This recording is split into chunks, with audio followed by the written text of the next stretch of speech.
तो आज मैंने सोचा कि हार्ड टॉपिक तो मैथ के अंदर सभी लोग करवाते हैं ना, लेकिन बेसिक जल्दी से कोई बताता नहीं है।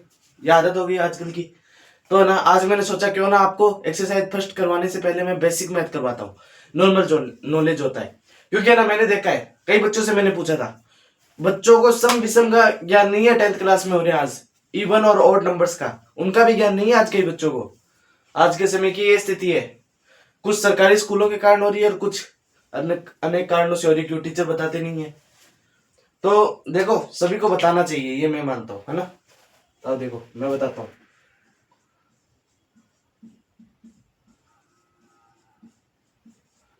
बेसिक मैथ नाम का टॉपिक है, तो इसके अंदर हम पढ़ने वाले हैं नंबर सिस्टम, संख्या दर्शन, जिसको हम नंबर सिस्टम बोलेंगे, संख्या दर्शन।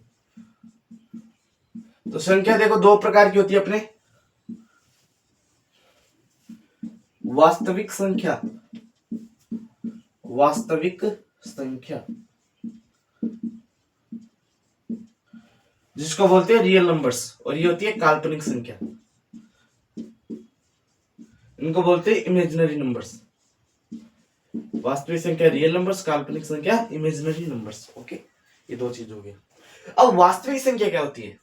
परिमेय, अपरिमेय, पूर्णांक, पूर्ण, प्राकृत, ये जितनी भी संख्याएं होती है इन सबका मिक्सचर क्या होता है? वास्तविक संख्या। ठीक है, जो मैं अभी आपको बताऊंगा सारी डेफिनेशंस। और काल्पनिक संख्या क्या होती है? काल्पनिक संख्या वैसे मैं आपको बता दूं उन बच्चों के काम की होती है जो 11th में मैथ ले, ठीक है ना। काल्पनिक संख्या यहाँ आपके काम नहीं है, वास्तविक संख्या। काल्पनिक संख्या में वो होता है आयोटा, रूट आयोटा, उनकी मान होता है। क्योंकि आप देखते होंगे कि जैसे x² -1 है, तो इसको आप ऐसी इक्वेशन को आपको सोल्व करना दे दे तो आप क्या करोगे? x² = -1 और x बराबर रूट के अंदर -1 आ जाएगा। और ऐसी चीज को अपने सोल्व नहीं कर सकते, x का ऐसा मान हो ही नहीं सकता। तो इसको बोला गया इमेजिनरी नंबर, जिसको एक आयोटा माना जाता है। तो आप ये 11th में पढ़ोगे, ठीक है। तो इसके ऊपर मैं ज्यादा बात नहीं करता हूँ, 11th में जानोगे आप।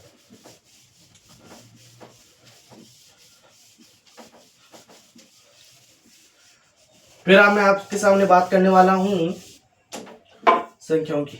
वैसे इसके 2 टाइप्स होते हैं, परिमेय और अपरिमेय, ठीक है ना। बाकी मैं आपको यहाँ पे बता देता हूँ। परिमेय, परिमेय संख्या कौन सी होती है? जिनको p/q के रूप में लिख सकते हैं और q ≠ 0। हाँ, कुछ लोग सोच रहे होंगे इसकी एक और डेफिनेशन भी तो होती है, लेकिन वो आपकी 9th क्लास में काम की, 10th क्लास में आपकी ये डेफिनेशन काम आएगी आगे, देख लेना, आपको दिखाऊंगा मैं भी 1.2 के अंदर। इस डेफिनेशन से क्वेश्चन होगा और ये पेपर में आएगा क्वेश्चन। और p/q के रूप में नहीं लिख सकते और q ≠ 0, तो क्या बात करें, इसके रूप में नहीं लिख सकते अपने, वो कौन सी होगी? अपरिमेय। ठीक है, समझ में आ गई बात। फिर हम बात करते हैं अपने कौन सी संख्या होती है? प्राकृत संख्या। प्राकृत संख्या ये होती है वो संख्या है जो एक से शुरू होती है, इनको बोलते हैं प्राकृत संख्या, इनफाइनाइट चलती है। तो प्राकृत संख्या बाद आती है पूर्ण संख्या। पूर्ण संख्या में क्या लफड़ा हो गया कि कुछ दिनों बाद एक वैज्ञानिक भाई साहब आए, जिन्होंने जीरो नामक, शून्य नामक एक चीज थी अंडाकार, उसकी खोज की, ठीक है। तो वो भी जोड़ दी। अब ये क्या होंगी? पूर्ण संख्या। ठीक है, यहां तक दिख रहा है? हाँ, ठीक है, तो मैं ऊपर लिख देता हूँ, नीचे ज्यादा दिख नहीं रहा।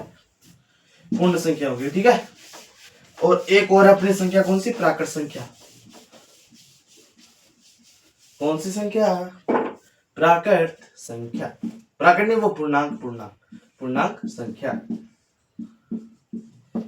पूर्णांक संख्या कौन सी होती है?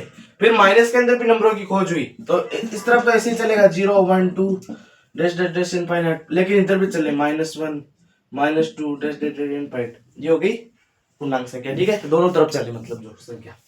और एक चीज और, हाँ, पूर्णांक संख्याओं के अंदर रूट वाली संख्या है, पॉइंटों वाली संख्या है और बट्टा वाली संख्या शामिल नहीं है, ध्यान रखना, बता देता हूं मैं। रूट, पॉइंट और बट्टा वाली संख्या शामिल नहीं है, ये हो गई पूर्णांक संख्या। फिर मैं आपको थोड़ा सा दो चीज और बताता हूँ, सम क्या होता है और विषम क्या होता है। सम संख्या और विषम संख्या। विषम संख्या, इवन और ऑड नंबर्स। सम संख्या जिनके अंदर 2 का भाग जाए, और विषम संख्या जिनके अंदर 2 का भाग नहीं जाए। यानी कि जिनके लास्ट में ऐसे बोल सकते 0, 2, 4, 6, 8 आ रहा है वो कौन सी होगी? सम संख्या। और जिनके लास्ट में 1, 3, 5, 7, 9 आ रहा है वो कौन सी होगी? विषम संख्या। ऐसे बोल सकते हो। Okay, clear? ठीक है, ये आप ध्यान रख सकते हो। फिर आपको एक चीज ध्यान रखनी है,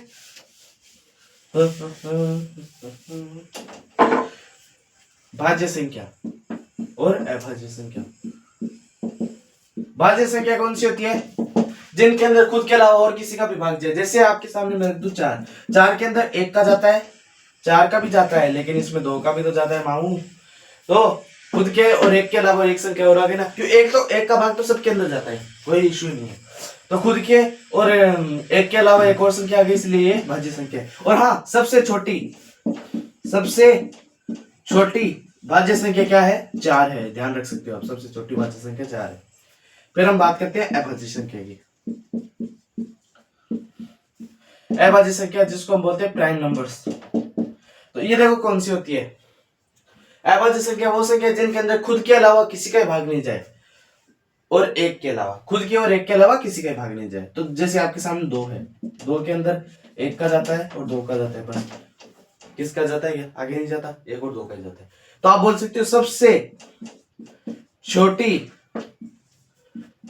अभाज्य संख्या क्या हो जाएगी आपके सामने? 2। सबसे छोटी अभाज्य संख्या 2 हो जाएगी। अब आप में से कई लोग सोच रहे होंगे कि ठीक है भाई, 1 हो गया, 2 हो गया, 3 हो गया, 2 हो गया, 3 हो गया, 4 हो गया, ये सब का पता चल गया, ठीक है, लेकिन 1 कहां गया? तो मैं आपको बता दूं, 1 जो संख्या है ना आपके सामने, ये भाज्य संख्या नहीं है। तो फिर क्या है? भाज्य है। 1 आपके सामने जो है ये अभाज्य संख्या नहीं है। 1 ना तो भाज्य है और ना अभाज्य है। समझ गए? ये बीच का सो रहा है। समझ गए बात? ये याद रखने की बात बता दी मैंने आपको। फिर मैं एक बात और बता देता हूं आपको, जो अपने गुणा वो करते हैं ना, प्राइम फैक्टर निकालते हैं, अभाज्य गुणनखंड करते हैं, उनके अंदर जो साइड में जो संख्याएं चलती है ना, जिनके अपने भाग देते जाते हैं 2, 3, 5, 7, एक चीज कभी भी गौर कर लेना, वो सारी अभाज्य संख्या होती है। ध्यान रखना, अभाज्य संख्या। तो मैं आपको 10 अभाज्य संख्या लिखा देता हूँ जो आपके काम आ जाएगी। मतलब उन्हीं का ही भाग देना है साइड के अंदर, उनका ही एक एक करके चेक करना है। 2, 3, 5, 7, 11, 13, 17, 19, 23 और अपने बोल सकते हैं 29। 1, 2, 3, 4, 5, 6, 7, 8, 9, 10। कभी भी देख लेना साइड में आपको इनके भाग देते मिलोगे आप। इनके अलावा कितनी संख्या भाग ज्यादा आपकी यही काम आती है। ये हाईएस्ट हो गया, इतना भी आपका नहीं जाता है, लेकिन आप इतनी याद रख सकते हो 10 अभाज्य संख्या, ताकि आपको साइड में भाग देने में तकलीफ नहीं हो। ठीक है, तो ये था हमारा बेसिक नंबर सिस्टम। कैसे लगी क्लास? हाँ, अभी मैं ना फर्स्ट एक्सरसाइज की सीरीज स्टार्ट करने वाला हूँ मैथ के अंदर। 2 क्लासों में निपटाएंगे उसको। होमवर्क भी मिलेगा आपको, ठीक है ना? एक मैं कराऊंगा, एक होमवर्क दूंगा, ठीक है? तो ये जो आपके सामने बताया मैंने, ये बेसिक मैथ का सिस्टम है जो आपके फर्स्ट एक्सरसाइज में भी काम आएगा। तो फर्स्ट एक्सरसाइज देखने से पहले ये क्लास मैं आज अपलोड करवा दूंगा, इसको है ना जरूर से देख के आना। 5 मिनट की क्लास होगी, ज्यादा से ज्यादा 7 मिनट 8 मिनट तक होगी है ना? इसको जरूर से देख के आना। तो ये क्लास अगर आपने देख ली ना, तो आज आपको बहुत फायदा होने वाला है, आगे जीवन में याद रखोगे। ठीक है, तो आज की क्लास यहीं तक रखता हूँ मैं। ऐड करते हैं बेसिक मैथ नंबर सिस्टम को। तो क्लास अच्छी लगी हो तो लाइक, शेयर, सब्सक्राइब, कमेंट जो भी करना है कर देना सारे, ठीक है ना? और हाँ, फर्स्ट एक्सरसाइज की सीरीज स्टार्ट होने वाली है, कल आपकी फर्स्ट क्लास अपलोड करवा दी जाएगी, ठीक है, 1.1 की। तो जय हिंद।